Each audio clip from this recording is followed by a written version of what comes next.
cops are murdered in cold blood at a Florida rest stop. I was coming down off of this adrenaline rush, and in reality what's going on was starting to dawn on me. All three suspects are locked up for murder.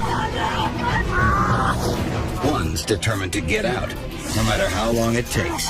He was, you could say, a troublemaker inside an institution. 20 years later, he finally finds freedom. But a drunken night could ruin everything, and his only choice is to disappear. In a rural area, it can be easy to blend in.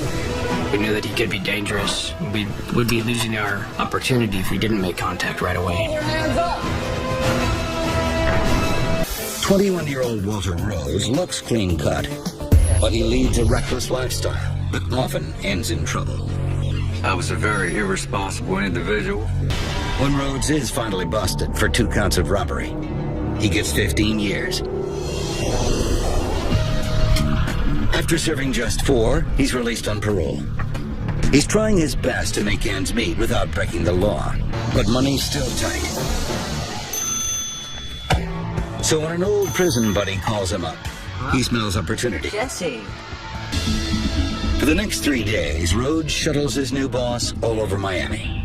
Keep going. He was doing drug transactions, cocaine.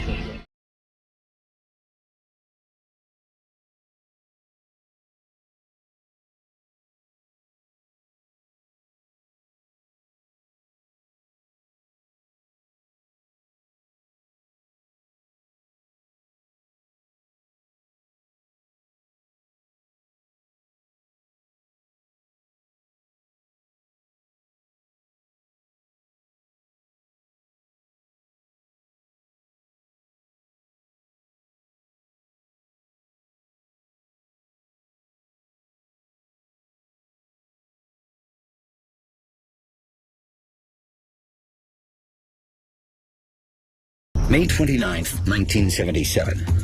It's been over a year since the brutal slaying of 2 cops in South Florida that landed Walter Rhodes in prison for life.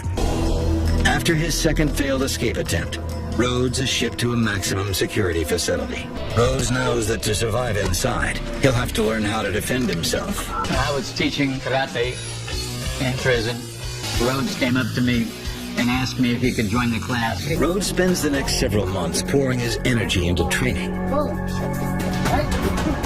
He gained a lot more confidence once he got into the class. As a karate student, Rhodes was very diligent in what he did. Soon, the two are not just teacher and student, but friends. Mark becomes Rhodes' protector.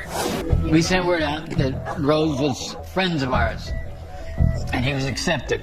Rhodes becomes less of a troublemaker and more of a model prisoner. But he never stops thinking about life on the outside. Eventually I quit all this screwing around and I started educating myself. I spent a considerable amount of time taking every kind of course you can imagine, and I started straightening myself out. Over a decade passes. One day, an article catches his eye, and Rhodes finds himself opening up to the author, a woman named Sharon.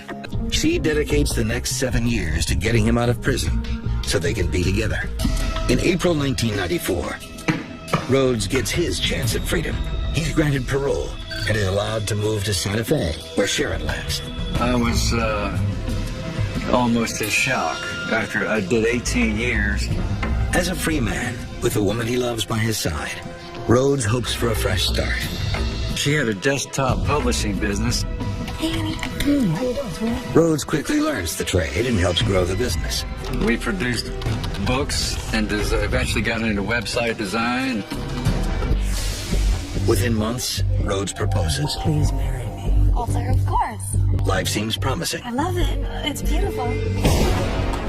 Until one night.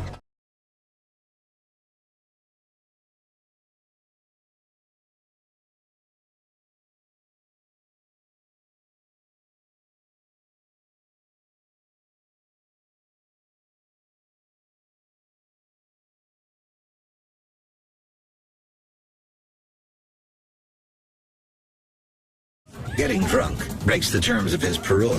Sharon is furious and threatens to turn him in.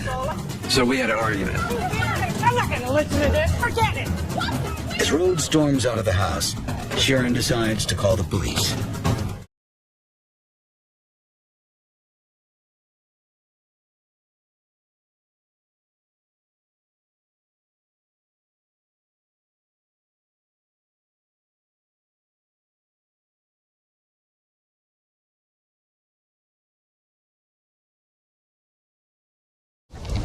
Rhodes finds himself back at Sharon's doorstep.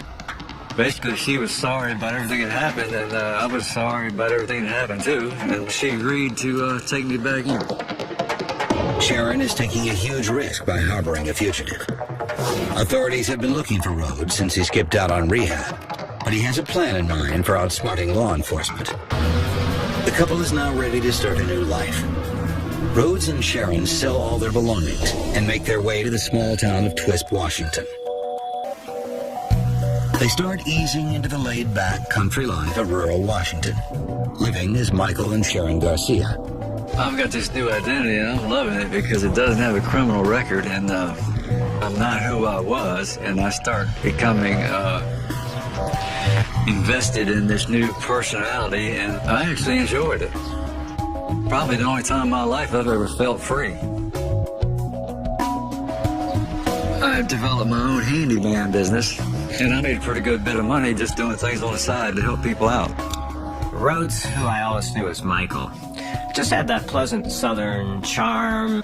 I hired him to do some landscaping projects around the house.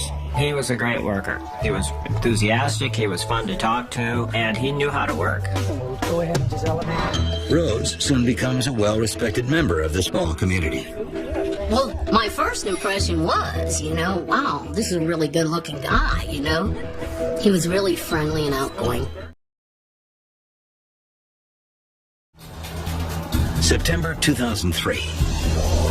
Fugitive Walter Rhodes has been on the run for almost a decade.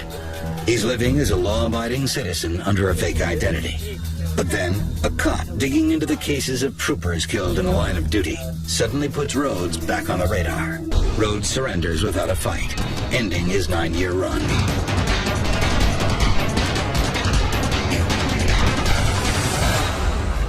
Rhodes and Sharon both are immediately arrested. Sharon pleads guilty to 1 count of harboring a fugitive and is sentenced to 1 year of community service. Rhodes is charged with parole violation and perjury. I figured that they would slap me on the wrist because I hadn't committed any more crimes except for living under a false ID, which I didn't abuse. Instead, but it's been almost 10 years now I've been in prison, and if a miracle doesn't occur, I'm going to die in prison this time.